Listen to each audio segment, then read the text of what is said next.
Welcome everyone to our Mastermind group for Monday, the 14th of February, 2022. Happy Valentine's Day. John Lavenia here with you in a loving mood, right? You know what? I should probably do the research. Like, what is the significance of Saint Valentine? I can save you the trouble. Yeah, please. Yeah, it's in my book. So San Valentino actually lived, and he's from the Umbria section of Italy, small town there, in the 300 AD. I think it was like 269. He spent most of his life in Rome, where he married Christian couples in secret. And later, a few years later, one of the popes, the emperor Gustavus, I think was his name, asked him to renounce his faith, which he refused to do. And so he was martyred on February 14th, I think 269. And at some point he was canonized shortly thereafter. However, nothing really, he was this later, very little known saint. But in the 400 ADs, Pope Gustavus, I think it is. And I'm doing this from memory. I just wrote this up the other day. It's actually in the Mastermind Facebook group. You could see it all. But there was many of the Romans and Italians still celebrated this ancient pagan fertility rite, which happened between February 13th through 15th every year. And so in order to give the Christians something to celebrate, they resurrected this sharing of the love that San Valentino was doing and marrying couples. And so they declared the 14th as a day to remember that saint. Hence, Valentine's Day was born. There it is. There you go. There's our resident historian and cookie queen, Virginia. I don't know about historian. It just happens to go with the Valentine cookies that I posted last week. Yeah. Thank you. Welcome. Good times. So let's see here. We've got a few more people that have just tuned in. Welcome, you guys. Hopefully you're enjoying your Valentine's Day so far.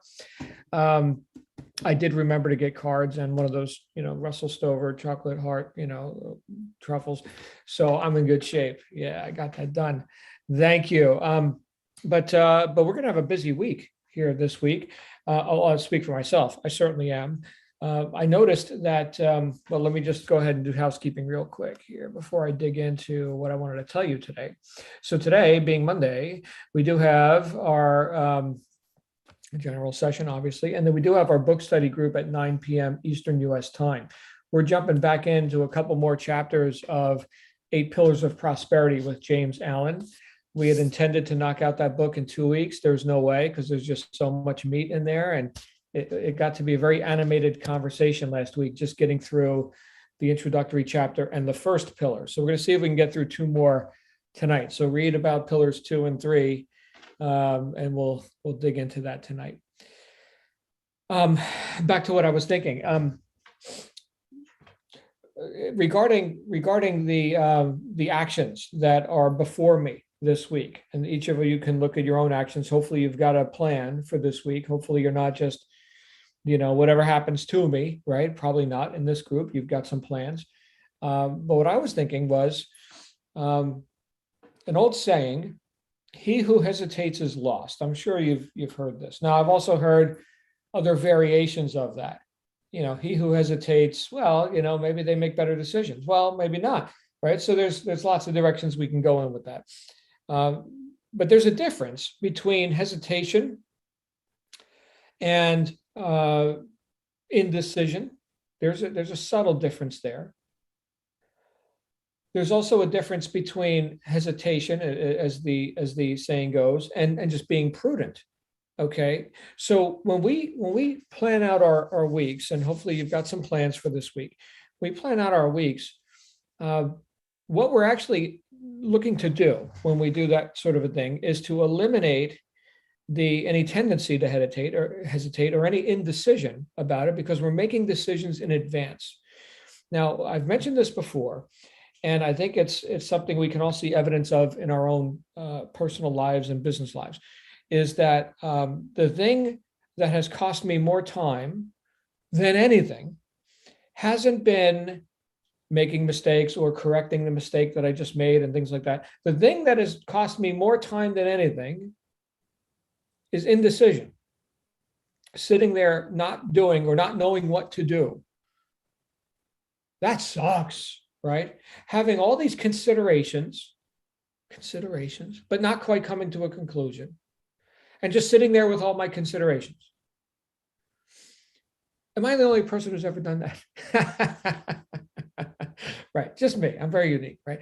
And so what we've got to do, I think, is we've got to make a decision, multiple decisions in advance when we are not in the thick of it. Okay, so there's Steve Covey said, the thick of thin things. I mean, once it's showtime and the curtain goes up, now you're in the thick of it.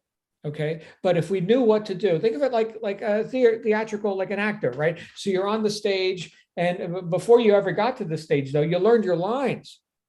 You learned your lines, so you know when they say that, you say that, right? And then you walk over there, and like you've rehearsed this, right? And so when the curtain goes up, there's no indecision about it. It's just we know what to do. In fact, that reminds me of a joke. I know it's not Fun Friday, but that's okay. We're going to have fun anyway. So there's this guy who wants, more than anything in the world, he wants to be an actor on Broadway. Okay. And so, he auditions and he gets turned down here and there. Finally, he gets a part. He's scheduled to perform. But he's got one line. He's like an extra, right? And the line is, "Hark, is that a cannon I hear?" And so he's all excited, right? And so he goes home and he's practicing his line over and over again. He's trying it different ways. Hark, is that a cannon I hear? Hark, is that a cannon I hear? Hark, is that a cannon I hear, right?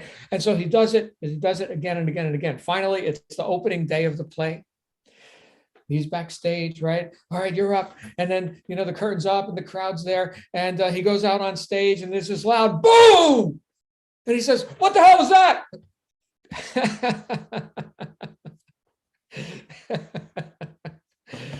All right. So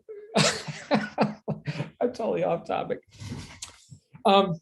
So we've got decisions that were made in advance. And so now we don't have to sit there with all of our considerations. I mean, the whole point, if we're talking about balancing quick decision making with also prudence and, considering, by prudent, I mean, will this be valuable in the future? Considering more than just short-term gain. That's prudence, right? And so will this be good in the future? Or am I just hesitating? This is the thing where I've had to check myself. Right now, I've got an opportunity to invest some money in advertising. And so I'm doing my due diligence on this advertising source. And I've been doing my due diligence for 2 weeks. Really, John? 2 weeks? I mean, look, it's something like this, and you might relate to this in your own world and what you're doing, okay? But it's with something like this, you can do a small investment, test it, see you like it, right? Just throw $500,000 at it. Don't go crazy, all right? Or even a few $100s, whatever the threshold is. And if it, it looks good, well, throw as much money at it as you can, right? So a lot of times people ask about things like advertising budgets. What's your advertising budget? Well, I don't have one, right? If the advertising works, if I can put in $1 and get out $2, I don't have a budget anymore. How fast can you take my dollar? How many dollars can I give you? Can I give you more dollars, right? Budgets go out the window. Budgets are necessary when you're still undecided about, am I going headlong into this, into this method or whatever it happens to be. Yeah, then tiny little tests, see what it does, right? Now we're going to protect that money. Okay, but once you can see that, yes, that bears fruit, buy it all, right? So so that is being prudent, right? That is saying, well, I know we need to go ahead and generate some traffic, to our offers. Okay. And I know that a terrible thing happens when you don't advertise. Nothing, right? Nothing happens. Okay, got it. So we got to make a decision about this. But why have I been sitting on this for 2 weeks? Frankly, I've been busy with other stuff and then traveling. And then this morning, you know what I did this morning? I finally got the front walls of my garage all patched up, painted, tool chest placed. I'm like, well, that was a big win. That's terribly gratifying for me. That's objective. Yeah, thank you. Thank you. Applause, please. So I need to balance the subjectivity of all the considerations and thinking and decision making with the objectivity of paint the friggin' wall, right? Move stuff, right? It's terribly therapeutic for me. In fact, I would say to everyone, if you're bemoaning, you know, some decision, something that seems like you're hesitating on, right? Perhaps the way to speed up that process and to get from point A to point B and to do it more readily is to take a step back and do something completely outside of that to get your mind off of it. Because all the half stepping and the half measures of that, well, let me go look at it. You know what? I don't have time to complete that right now. I'm going to think about that some more. Let me go do something else, right? Rather than just attack. And if we're not willing to attack right now, well, then go attack something else. There's a policy called touch it once. So the idea of this would be, let's say you're going to attack your email inbox, which is everyone else's agenda for you that day, right? And so you're going to open your email client, or you're going to log into your online email portal, or however you read your email, okay? And you're going to do that. You're going to touch it, right? Once.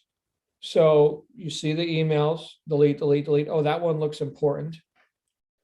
Respond. Yes, respond now. And then delete, right?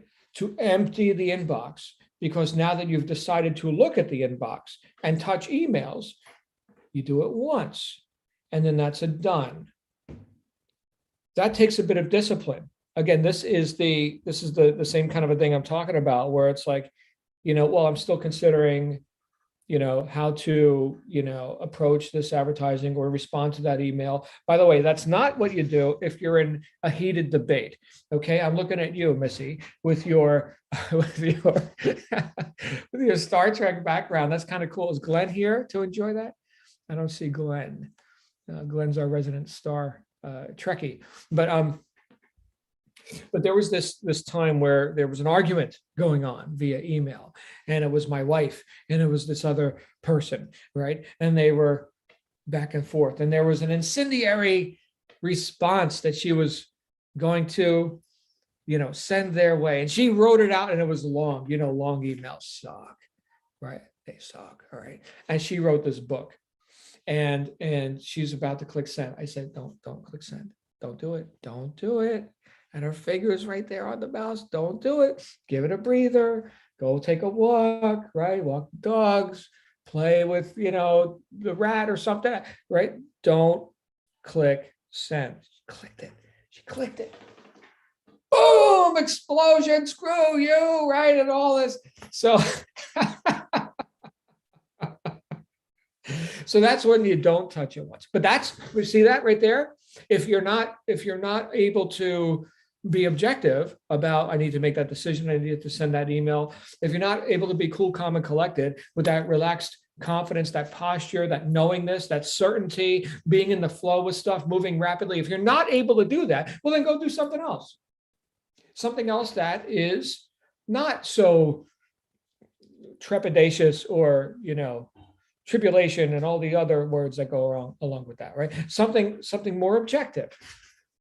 I've had, and we haven't talked about this in a while, but I've had times when I've been kind of stuck in the thick of things, and all I did was go for a walk, right? I mean, 5 minutes, whatever, just looking at planetary stuff, trees, bumpers on cars, stop signs, blades of grass, right? Things that don't require a whole lot of evaluation on my part. You know, it's just stuff. That's it. And just clearing the mind. This is like a meditative process, right? Getting in present time so that when I do go back to the subjectivity of it all the thoughts and considerations and decisions that need to be made. I could do that with a bit of a clear head. Now, again, I know I'm not that unique, so we could all probably practice this, especially if we're getting emotionally involved.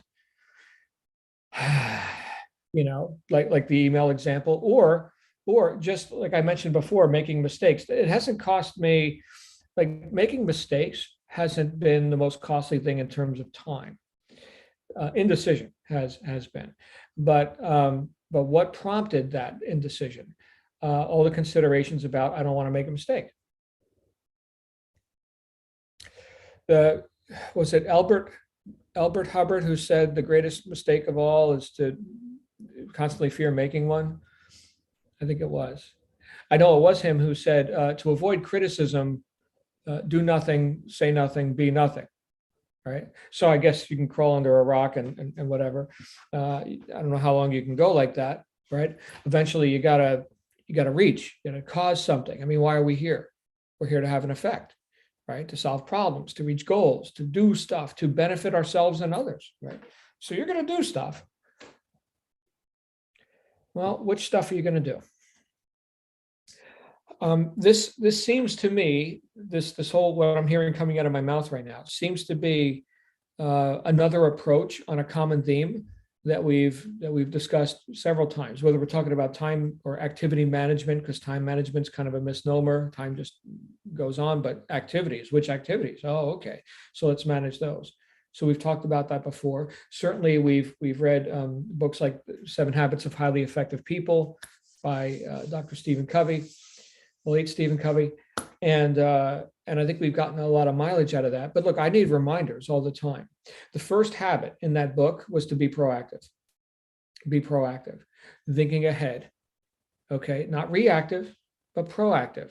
In other words, causative, therefore effective. 7 habits of highly effective people. Well, be proactive because. And if there's one thing that I've gotten a lot of benefit from, one reminder that I've gotten a lot of benefit from lately, which came to me in a meditation, I think I mentioned it to you all last week, is just the idea, I am cause. Just that one affirmation, I am cause. I'm reminding myself of that, especially when I'm getting in the thick of it. Oh no, what about this? What about that? Whoa, who's cause? Who's cause? Oh, I'm cause. Oh, okay. Which means I can be effective. Cause, effect. May sound too simple, but if you get that, like in your heart, if you get that, well, now I know, right? Now I know that I am responsible for this. I am going to cause something to happen here. Yes, I can shift the currents. I can move things around. And just that idea, that one thought, I am cause, right? That, as James Allen, who we're reading one of his books now, in As a Man Thinketh, he said, well, you can't choose your circumstances, but you can choose your thoughts, and therefore indirectly, yet certainly shape your circumstances. Because you don't get what you want, you get who you are. So that is, I think, the most important consideration of all. If I'm gonna come back and again to these same thoughts and considerations and ultimately decisions, right? Then, well, that's a good one to have. Decide to be cause. In other words, decide to be effective. Decide to what? To exercise the dominion that we have over circumstances, situations, and life. Decide to exercise that. I think that's a profound thing to do. Now, how many people actually do that? Well, you can look around and you can pretty much assess for yourself, right? That doesn't mean walk around being critical or judging or anything like that. But look objectively. And if you can kind of read between the lines and see how people think and what decisions they make and how they're behaving, do you think most people are walking around feeling like really powerful and causative, or like life is happening to them? Now, if you can observe that in others, you can also observe it in yourself if you're conscious of it. And if you care to look, may not be comfortable, but hey, what's the alternative? Be like the ball bouncing down the road that doesn't know where it's going to bounce next. one more thing I'll say on this, this whole idea of observing and not necessarily judging, okay, but assessing. My daughter was ridiculed the other day online. She had gotten into this video game where you can have other players in remote locations, and she was playing with one of her friends back in Arizona. And so this other girl was a bratty little girl, wanted to get bitchy, and called my daughter a name. And my daughter's kind of sensitive. Okay, so she was all teary eyed over it, and I said, when somebody judges you, it doesn't reveal anything about you. It reveals something about them that they need to judge, right? So especially they don't even know you. So I mean, talk about assumptions and like lack of data and like what are we even talking about?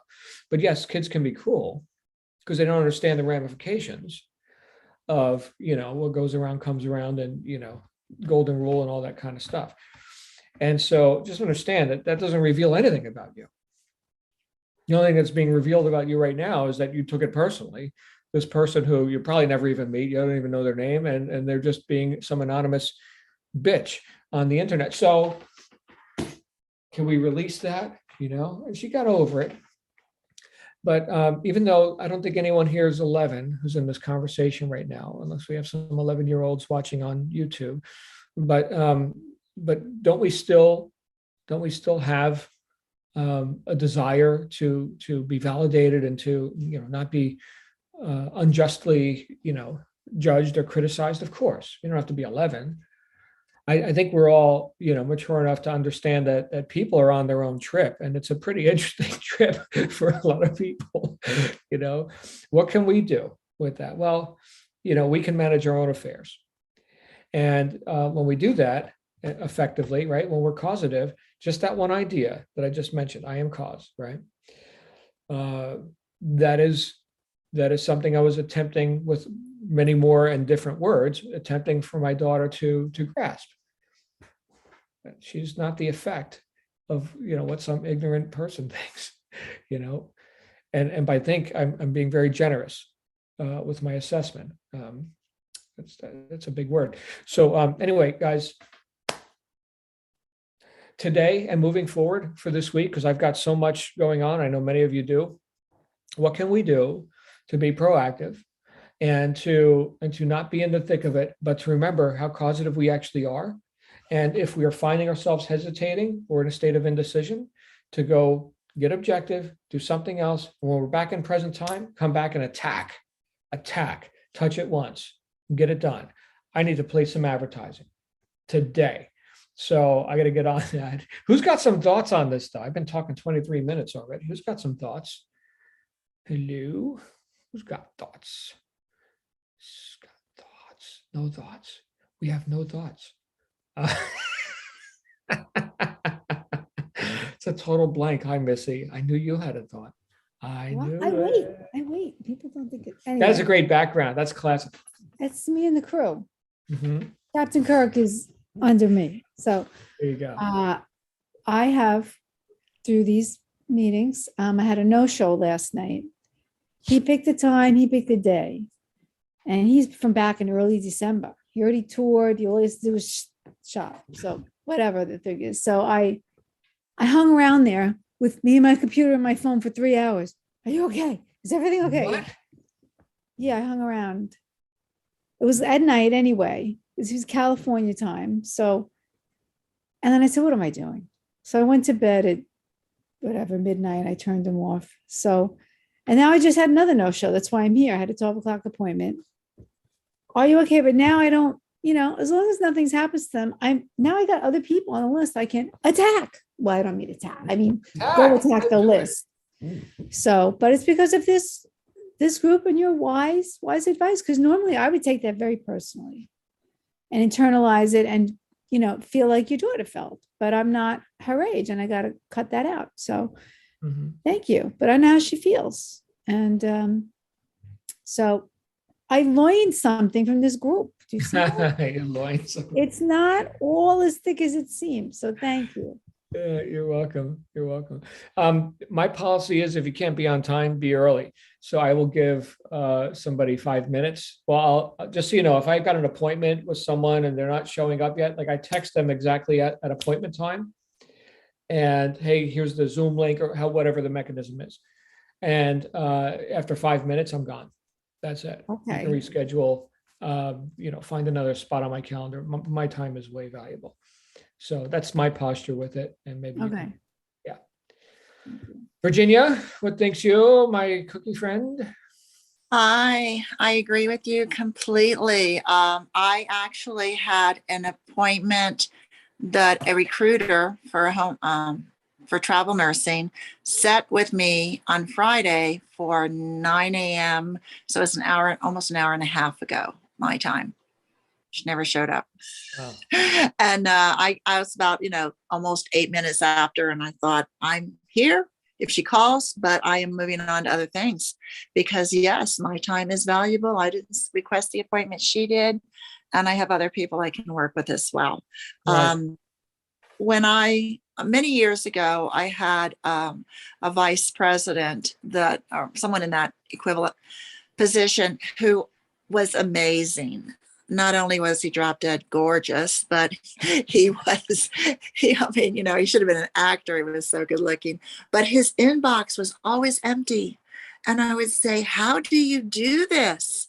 Because I know you are inundated from all departments.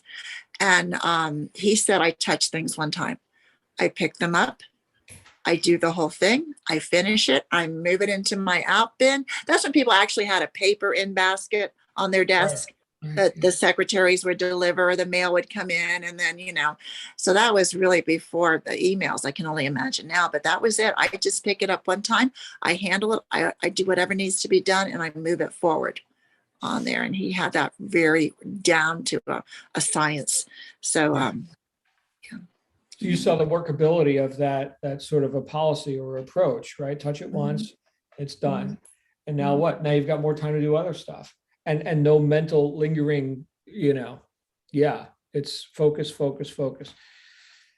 Awesome, Virginia. Great to see you. If I might make one suggestion, besides the chocolate and the card, pick up some flowers. Thank you. Yes. Thank you for that Flowers suggestion. always go a long way.